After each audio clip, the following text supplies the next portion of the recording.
Enrique Fuentes Quintana, nacido en 1924, es uno de los más destacados economistas españoles.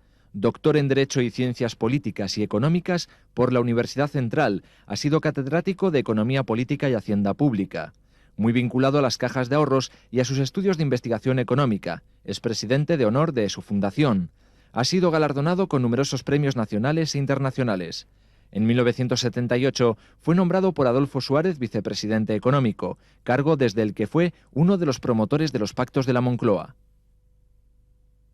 En su casa en El Sardinero, en casa de don Enrique Fuentes Quintana, percibido como economista, pero también doctor en Derecho, en posesión de las principales cruces de reconocimiento intelectual y de trabajo en España, del Jaume I, del Príncipe de Asturias y de múltiples honoris causa, pero ante todo ilustre carrionés palentino que venía de niño al Hotel Ignacia con su padre, con su familia, con sus hermanos, acabada la cosecha castellana.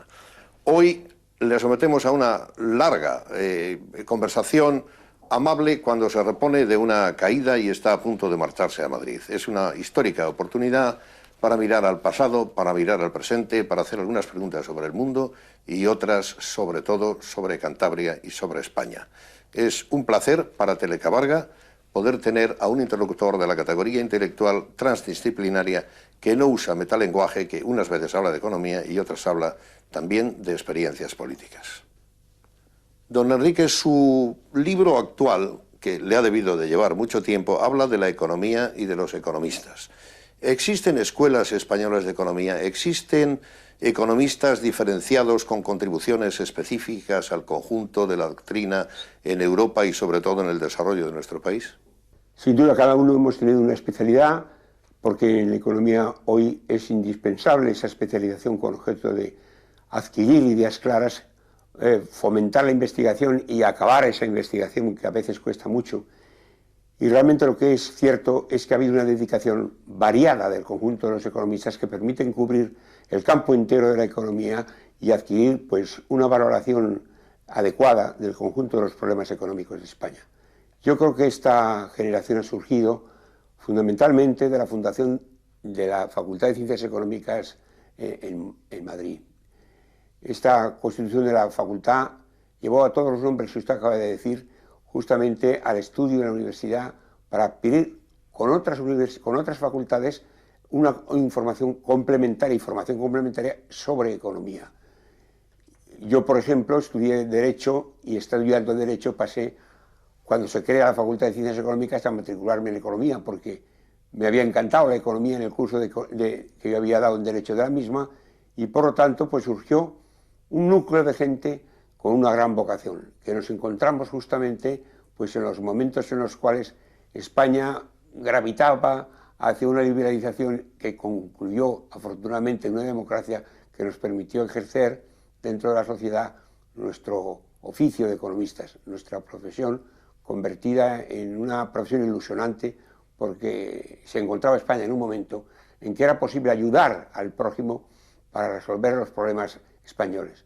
El crecimiento que de la economía española ocurrió desde que la Facultad de Económica se crea ha variado completamente la situación española. Hoy España es un país desarrollado, es un país que realmente ha adquirido un conjunto de profesionales de gran calidad, que ha surgido nuevas generaciones que naturalmente dan continuidad a ese proceso, con lo cual los economistas hemos vivido con satisfacción nuestra vocación. Se ha hablado del odio teológico. Hablemos del odio que hay a veces en los departamentos, en las escuelas que empujan a sus candidatos. En España hay rivalidades entre los economistas y también por las posiciones ideológicas de ellos que usted crea que merece la pena destacar. Yo creo que, yo le diría que a los economistas competentes que yo estimo y conozco, españoles, les veo siempre unas posiciones no solo neutrales, sino neutrales y coincidentes. Es decir, que no hay una guerra entre, yo no la he visto. La guerra ha sido probablemente por otros motivos, ¿no? Y es más una guerra política que una guerra económica. Es decir, hay más divergencia en ideologías que en contenidos del conjunto de lo que la economía establece para los principales temas económicos. Hablemos del mundo ahora. Menciona usted la escasez y parece que el orden económico internacional ha variado de verdad en esta ocasión, en términos de ciclos, en términos sobre todo de historia. El orden del año 45 parece arrumbarse. En las calles de Teherán algunos jóvenes piden armamento nuclear bélico. En cambio, parece que Occidente de alguna manera se desarme. Los acontecimientos en Nueva Orleans muestran como si el primer mundo fuese el tercero. ¿Qué puede decirse en una evaluación global de estas situaciones tan contrastantes para un orden que, no sé si porque miramos hacia atrás, nos parecía algo más plácido? Primero, yo creo que hay un problema ahí de escasez del elemento fundamental que es la energía. La energía de hoy no es la energía de ayer, es decir, ha variado radicalmente el precio del petróleo, lo cual introduce pues una escasez en cuanto a su abastecimiento y un encarecimiento obvio del mismo, que lleva lógicamente a una limitación de la demanda. Lo que ha significado el crecimiento desde los días de la primera crisis tras la guerra de Pompidou, pues realmente ha sido excepcional, y esto ha empobrecido evidentemente al conjunto de comunidades que no tienen una provisión de petróleo en la necesidad que debería lógicamente tenerla para mantener al menos la situación primitiva.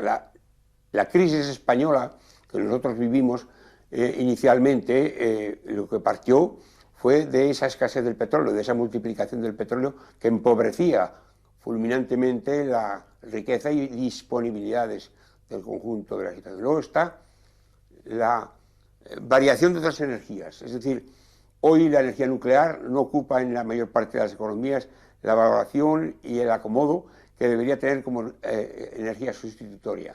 Hoy realmente los peligros que han ido asociados a la energía nuclear, que yo creo claramente exagerados, la situación ha llevado a que prácticamente la escasez de aprovisionamiento tenga dos fuentes, ¿no? Por una parte, evidentemente, la multiplicación de los valores agrarios, de los valores petrolíferos, y en segundo lugar, la lucha que hay contra la posibilidad y limitaciones, ¿no?, en el uso de esa otra energía.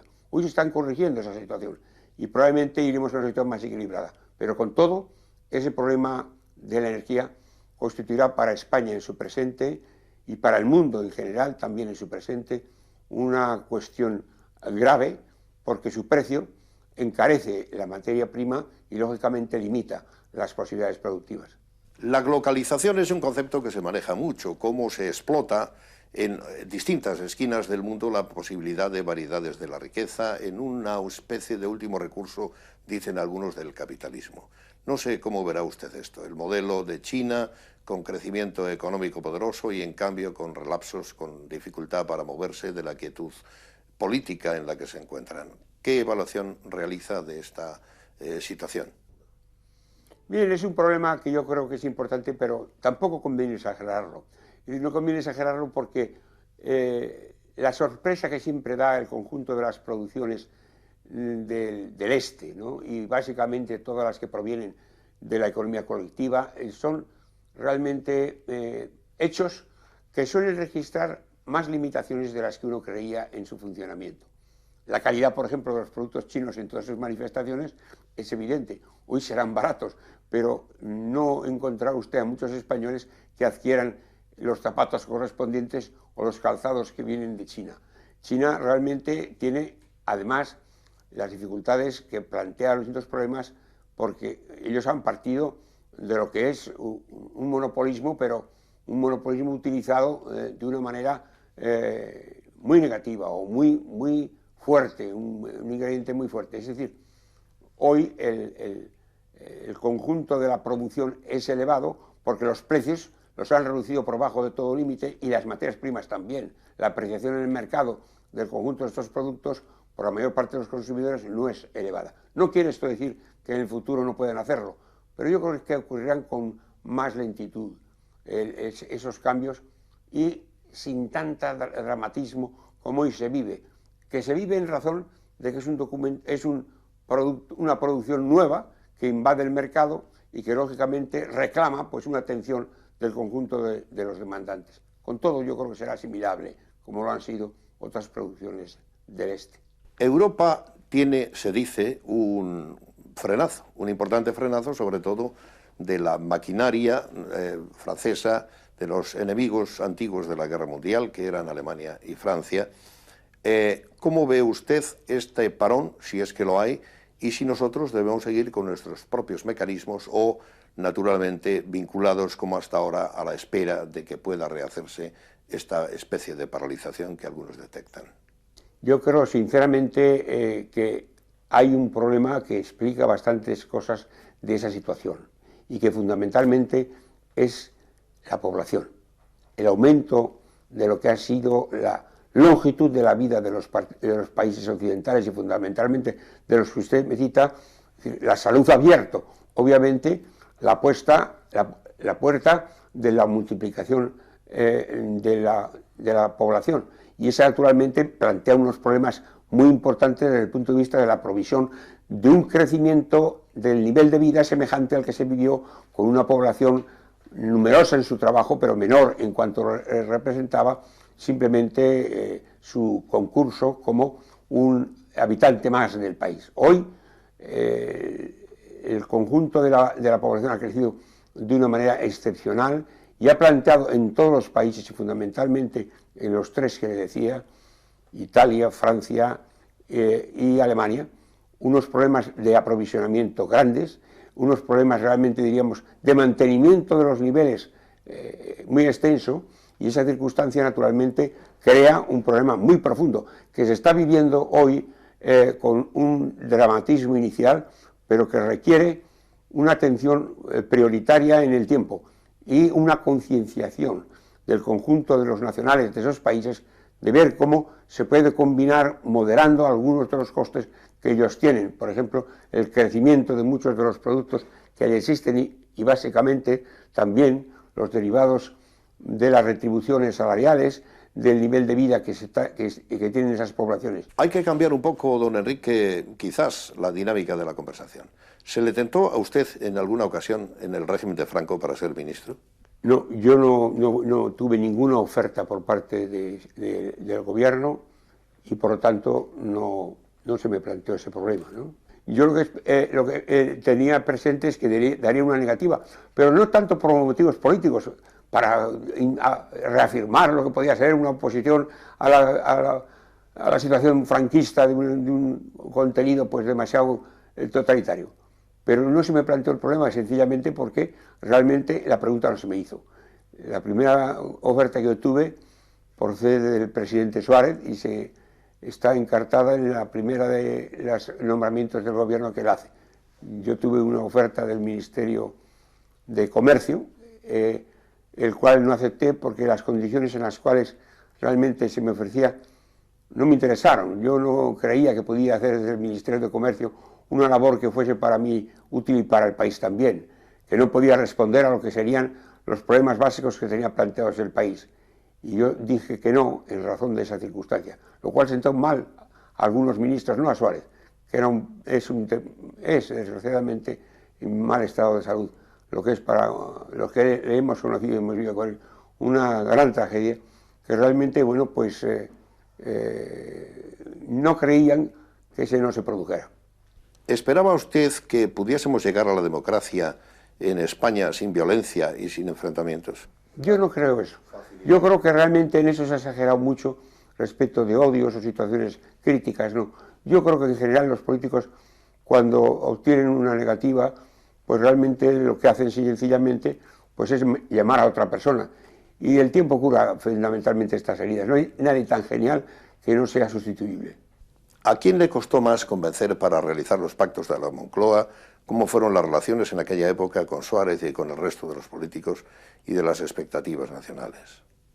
Es difícil contestar a esa pregunta. De luego Suárez. O sea, Suárez es el que tuvo, pues lógicamente, más intensidad en las peticiones, es el que consideraba que ese puesto lo tenía que cubrir yo y el que me insistió una y otra vez en esa circunstancia, hasta que yo aprecié en Suárez dos características muy importantes. Uno, su extraordinaria generosidad. Es una persona que yo no he conocido a nadie que realmente haya tolerado de la manera que lo hizo el conjunto de las críticas de los demás, que haya sabido interpretar el papel difícil que muchas veces le correspondió con las críticas injustas que se dirigían.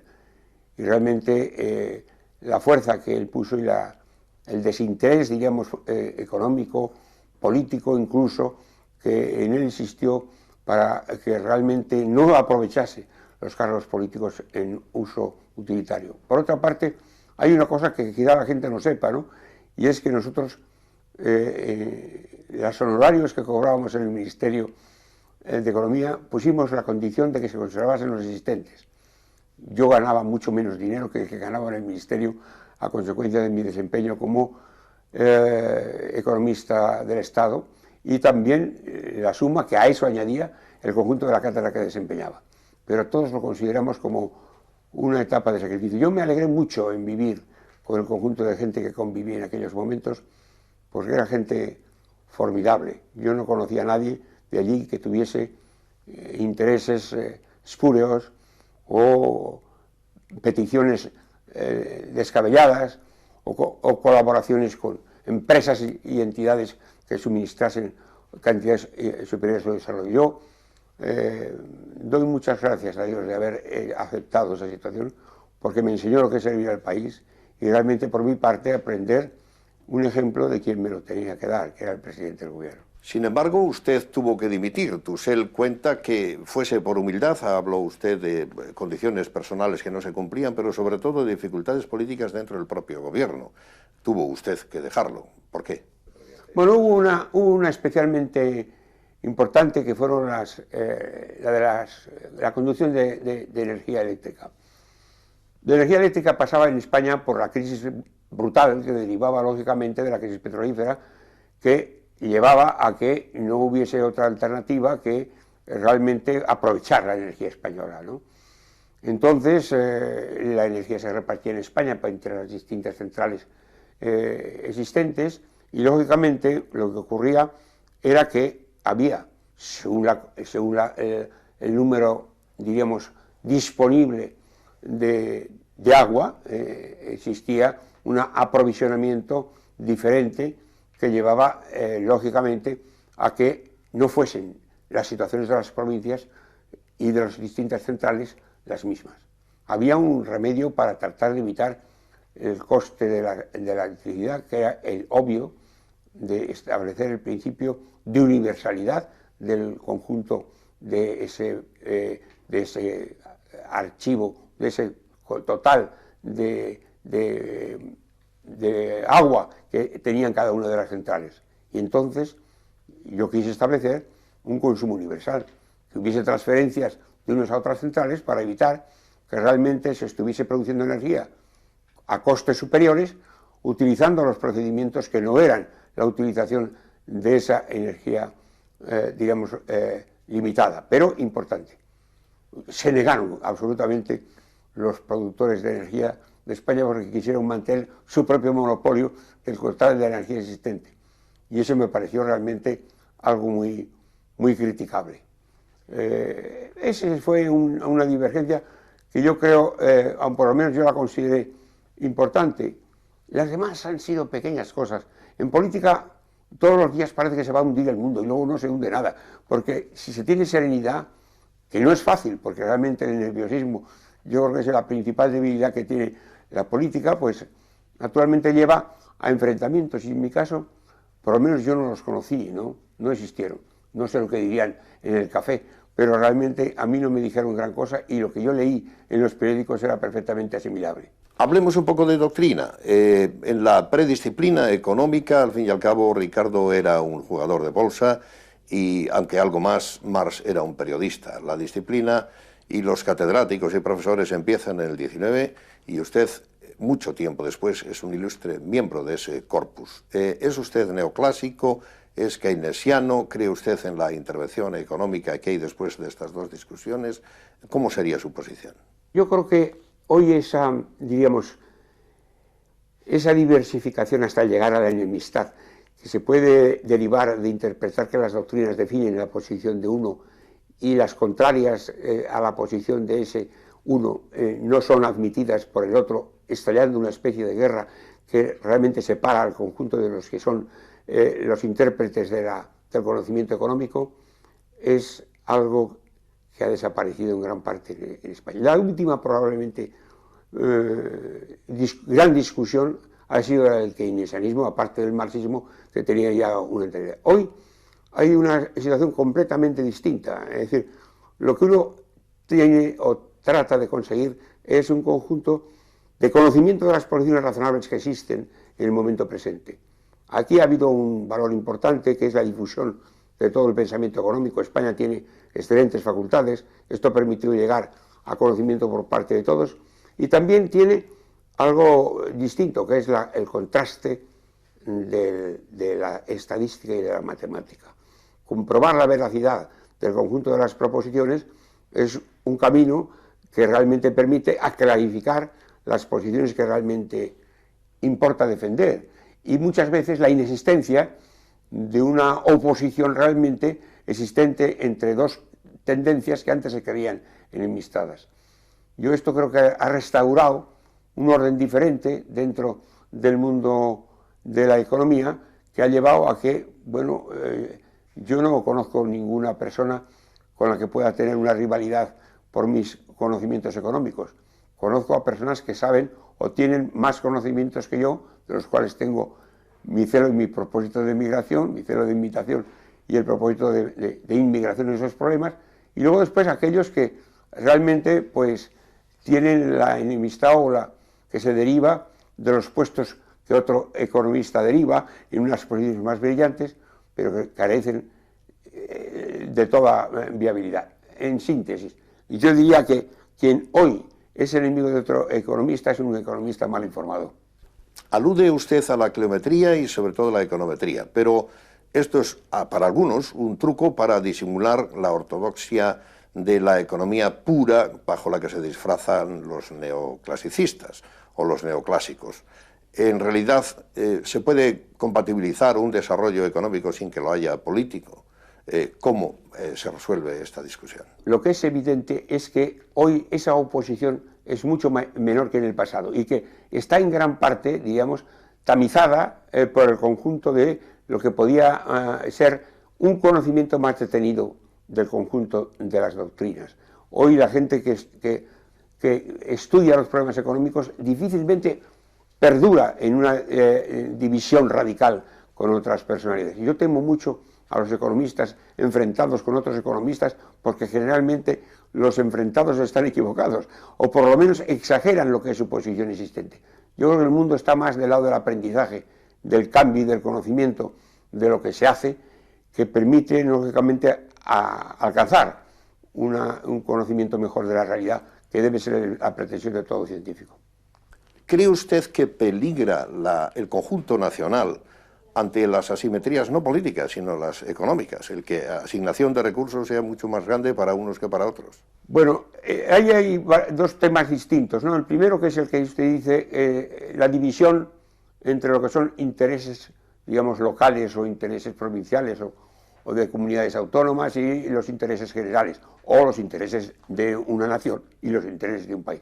Las de la nación han encontrado obviamente unas coincidencias mayores a través de los procesos de integración económica que se han realizado, y por lo tanto esa ha disminuido, pero subsisten pequeñas situaciones de divergencia, a veces muy antipáticas, que crean, bueno, pues situaciones que no debían prolongarse en el tiempo y que son temibles.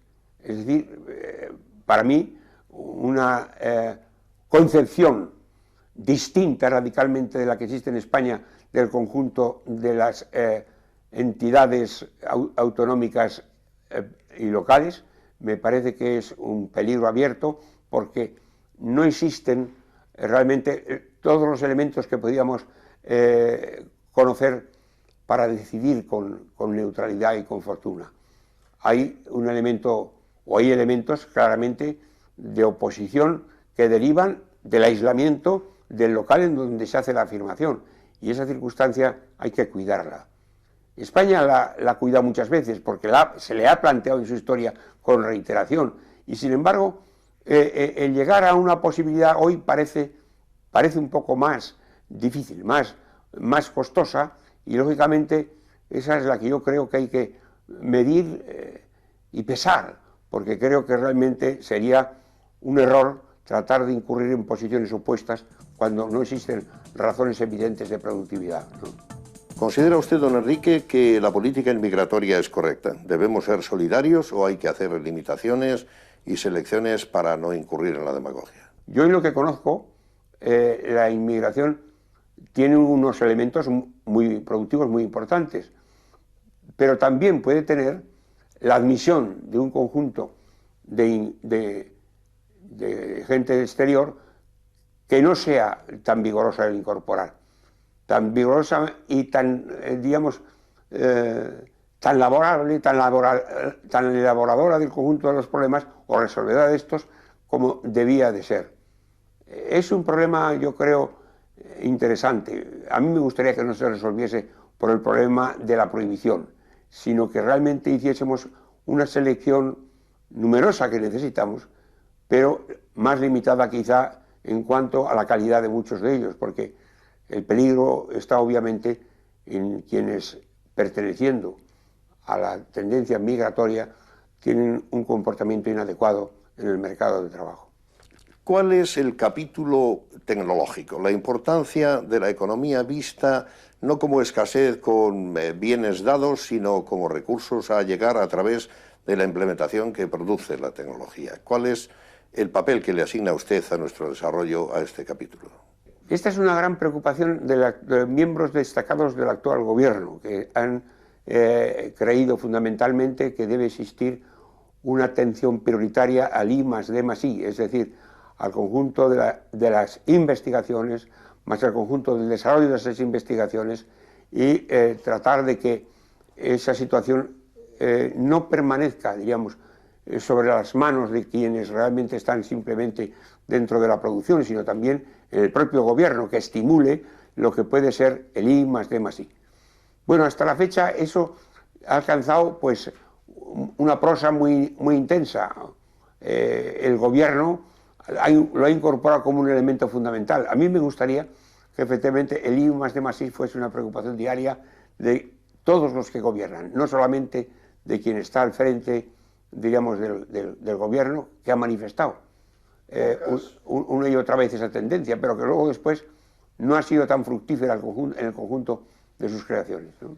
Se le advierte en alguna ocasión, aunque muy leve, alguna ironía en relación a algún tipo de políticas. ¿Cuáles son, francamente hablando, sus principales discrepancias con la política del gobierno actual del Partido Socialista? No, a mí una fundamental, ¿no? Que creo que es clara, ¿no? Y que tenemos todos los españoles en el momento presente, ¿no? Que es la claridad en la ordenación futura, en el crecimiento, en el desarrollo futuro de esta política. Es decir,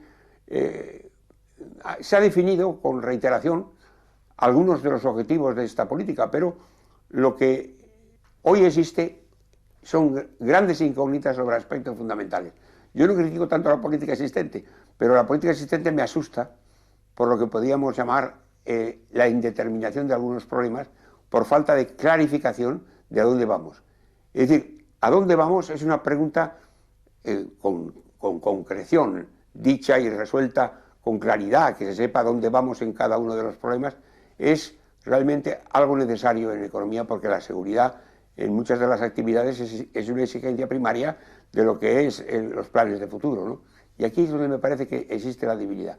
No veo una claridad en todas las medidas políticas. Y yo preguntaría, ¿qué será de mañana en la política económica de este y del otro sector? Podría hacer las preguntas. De este y del otro sector. No está previsto, veremos. Y esto realmente sí que me da mucho miedo, porque realmente la economía en su incertidumbre tiene uno de los enemigos más importantes, porque puede encontrar realmente indeterminaciones que lleven a una cierta parálisis de la actividad económica, o al menos a unas ciertas consecuencias no siempre estimables y conocidas. A los españoles en general y a los empresarios en particular les entusiasma lo que es la claridad en el conjunto de las decisiones. Sin claridad no hay más que miedo. Miedo que todo empresario tiene derecho a tener, pero no a aguantar, porque el empresario tiene lógicamente que decidir. ¿Cómo decidir con datos que muchas veces tienen dentro importantes motivos para dudar de su realismo, dudar de su existencia, ¿no? ¿Qué preguntarán hoy los empresarios a los que les ha dicho que los costes de la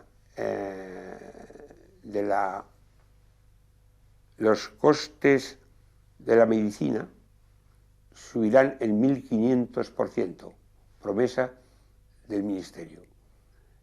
Yo no digo que no sea una situación oportuna, pero 1.500 millones, sin decir cómo se distribuyen esos millones y cuál es el propósito de los mismos y cómo articular lo que es un deseo en unas decisiones que sean conocidas, estimadas y criticadas por todos aquellos que lógicamente las conocen, me parece que introduce en toda la sociedad un elemento de indeterminación.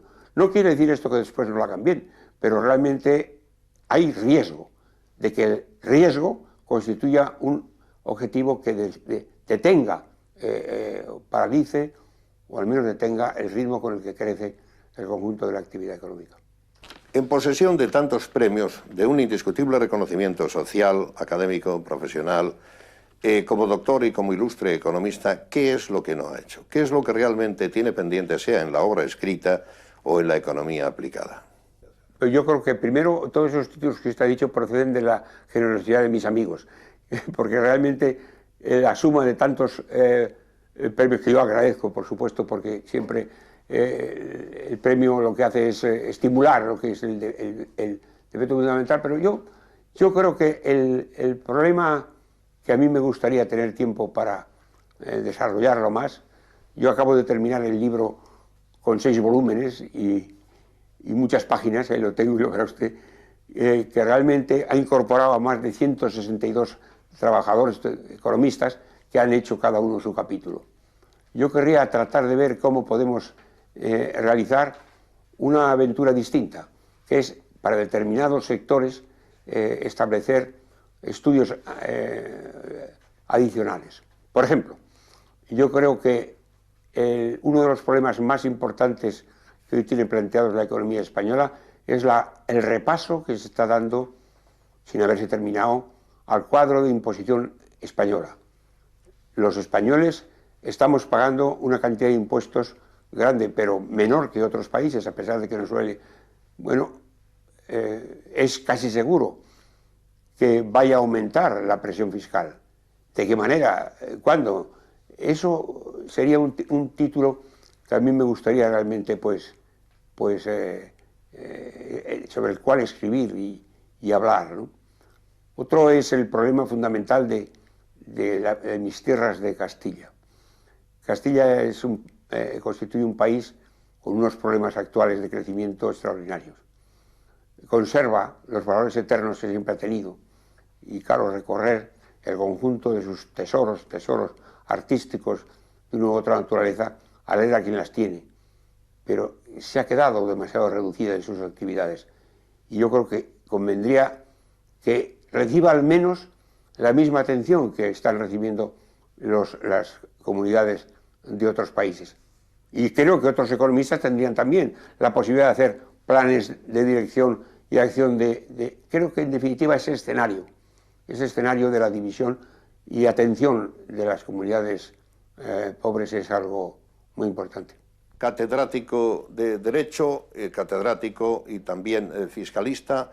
En rigor, don Enrique, usted venía a Cantabria y aquí tiene muchos amigos, aquí vive en verano y aquí asienta su mirada sobre el Atlántico desde la bahía de Santander. ¿Cómo ve la economía santanderina y sobre todo su papel de la amistad que tuvo con el señor Nieto, el papel de las cajas de ahorros y concretamente de la Caja de Ahorros de Santander y Cantabria? Bueno, primero yo diría que el tema de las cajas de ahorro es un tema muy importante en el que yo he tenido una intervención decisiva, porque cuando yo estuve en el Ministerio apareció una disposición que decía que las cajas de ahorro tendrían libertad para todas las operaciones y no estarían limitadas en algunas que no realizaban. Es decir, las cajas de ahorro eran cajas de ahorro que no podían desarrollar toda la virtud del ahorro, sino con las limitaciones que establecía la ley. Esto naturalmente daba lugar a que existiesen otras entidades, que era fundamentalmente la banca, en sus distintas manifestaciones, que sí que podían hacerlo, y que muchas veces lo que asumían es los ahorros que hacían las cajas y lógicamente ellos interpretaban el conjunto de esas actividades. Esto me pareció a mí una situación de injusticia clara, porque yo creo que no tiene sentido que unos fuesen digamos, banqueros de primera y otros no pudiesen ser nunca banqueros. Es decir, parece que existían como en un arroyo, ¿no? Un conjunto de lo que podían ser, bueno, pues ranas y lo que podían ser renacuajos. No podían ser renacuajos más que muchas veces el conjunto de las cajas y realmente podían ser espléndidos renacuajos y a veces hasta cocodrilos el conjunto de la banca. Esta situación produjo un crecimiento desigual en el total de la situación. Y claro, esa situación me parecía a mí en principio injusta. No se dice que dentro del sector financiero lo importante es mantener la competencia porque de la competitividad depende la eficacia en el funcionamiento del sistema. ¿Por qué las cajas no podían hacer las mismas operaciones que los bancos? ¿Por qué no podían competir con su dinero en todas las líneas existentes? Yo me acuerdo que cuando esta disposición yo la llevé al Consejo de Ministros, alguno de los presentes allá, que no digo yo que tuviese filiaciones fundamentalmente bancarias, pero que tenía repartidas sus preferencias más del lado de la banca que del lado de las cajas. Y entonces me dijo, estás equivocado, Enrique, porque aquí lo importante es que las cajas sigan desempeñando su papel histórico, conservarán su seguridad y en cambio los bancos emprendan lo que han sido los grandes temas de desarrollo económico del país. Estás equivocado porque las cajas a lo sumo serán un factor limitado en que no llegará a expansionar la economía como la situación correspondiente de las cajas de ahorro. Esta profecía no dejaba de sentar preocupaciones, ¿no? Sobre todo cuando tú pretendías restablecer un dinamismo entre todos los sectores existentes. Hoy, 50 años después, nos encontramos con que quienes hoy dirigen la economía prioritariamente respecto a los bancos son las cajas. Y las cajas no han dado lugar, que yo sepa, a ninguna caída respecto de la producción total. Y han desempeñado, yo creo que con gran eficiencia, el conjunto de sus actividades. Una vez más, el principio de competencia ha hecho su labor. La competencia, si se interpreta bien, nunca puede ser dañosa. La interpretación de la competencia es siempre positiva porque dará lugar a lo que tiene la competencia, que es el estímulo que se crea entre quienes la integran. Se habla del tamaño de Cantabria. Algunas veces se exagera, seguramente, diciendo que somos como Suiza y como Luxemburgo. Será en tamaño, pero no en condiciones económicas. No sé cuáles puedan ser sus discrepancias, sus coincidencias, cuando algunas veces parecemos optimistas o entendemos que nuestra capacidad de desarrollo es muy grande. Lo es ciertamente. Yo creo, primero, que Cantabria ha tenido un desarrollo últimamente que contraría lo que se ha venido diciendo, que era un desarrollo corto, un desarrollo poco importante. Recientemente han dado el premio a un compañero por el desarrollo, por un trabajo que ha hecho sobre el caso de Cantabria, ¿no? Que demuestra que realmente el crecimiento en los últimos años ha sido mayor que el que existía en España en muchos casos y desde luego en otras comunidades. Bien, el problema aquí reside en que inicialmente ha habido en Cantabria poca autonomía para la creación y poca, diríamos, disponibilidad para la creación de nuevas actividades. Hoy esa situación, el turismo, por una parte, la ha variado de una manera radical y también otras actividades que son importantes. Recientemente yo he visto un análisis que se hace de la producción de Cantabria hoy y de hace 5 años y las cosas han cambiado de una manera apreciable. Hoy Cantabria tiene ante sí un problema, yo diría, único, para subrayar su importancia, que es la comunicación. Las comunicaciones de Cantabria son comunicaciones que han planteado y están planteando todavía problemas graves al conjunto de los intercambios de los distintos bienes. Están planteando problemas graves al desarrollo de la industria también y de la actividad económica en general. Y aquí no basta solamente con decir que necesitamos resolver los problemas correspondientes, diríamos, de transporte y crecimiento. No, hay que elegir. Es decir, la elección de un gran, y digo gran en el sentido de que debe implicar a mucha gente, de un gran proyecto que lleve a una variación radical del conjunto de los intercambios posibles de Cantabria, constituye algo que abrirá las puertas de esta sociedad con una intensidad que sorprenderá a quienes hoy la viven. Ese valor, naturalmente, tiene valores derivados, porque no hay crecimiento industrial y de servicios que no vaya precedido del aumento de las comunicaciones. Y por el momento, el aumento de las comunicaciones, del que se está hablando con reiteración, y algunas se han emprendido, con una lentitud que es realmente, para mí, imperdonable. Y esa situación, naturalmente, lleva a que negocios que podían tener una situación de desarrollo con un régimen muy pensado, porque no basta con decir vamos a desarrollar el conjunto de ferrocarriles, no, hay que hacer un programa muy bien estudiado de lo que es el total y montar sobre él la máxima influencia posible en este orden. Creo que también Cantabria ha tenido la suerte de tener una universidad. Bueno, la universidad tiene que ser, en el momento presente, tiene que ir mejorando. La universidad ha ido mejorando, lógicamente, con el transcurso del tiempo, pero hay que dar una gran batalla para que realmente incorpore toda clase, diríamos, de actividades que permitan el desarrollo de una universidad muy singular. Yo creo que hay que apostar por una gran universidad, que naturalmente lleve a las especialidades que den lugar a este cambio, ¿no?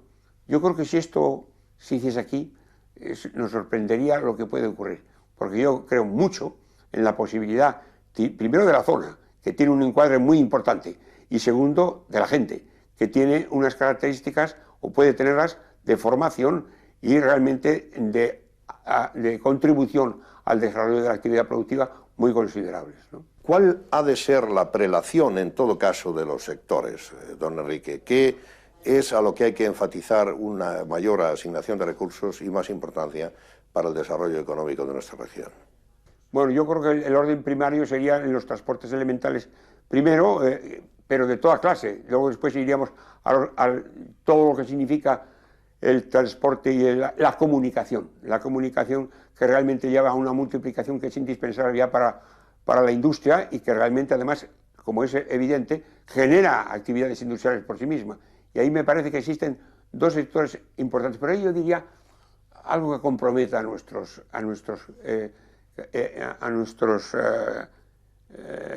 paisanos, ¿no? La idea fundamental es que, bueno, ¿por qué no gastan algún dinero en reflexionar sobre esto que os estoy diciendo y ver en qué medida existen problemas en cada uno de esos electores? Que la pregunta suya se la haga al conjunto de quienes están para que den estudios que permitan analizar esa circunstancia. No esperemos a que sea el Estado el que venga a decir cuáles son el conjunto de comunicaciones que deben existir. No, vayamos directamente a los mejores economistas que tiene el país, a los mejores que tiene Cantabria, y hagamos para ellos lo que sería pues un estudio operativo que nos permitiese, como usted me decía, conocer lo que debemos hacer, porque si esperamos a que se hagan los acontecimientos, ahí tendremos más problemas. Y finalmente no podemos irnos sin que usted defina de alguna manera qué es su preferencia, la política monetaria o la política fiscal. Ambas. Y no creo que exista prelación, ¿eh? Don Enrique, es un repaso importante que convierte en testimonio histórico esta conversación en nuestra región, con el placer de tenerle con nosotros, de que se haya recuperado y de que las vinculaciones del momento en que usted fue vicepresidente del gobierno y su repaso por el mundo y por Cantabria sean tan fructíferos. Gracias.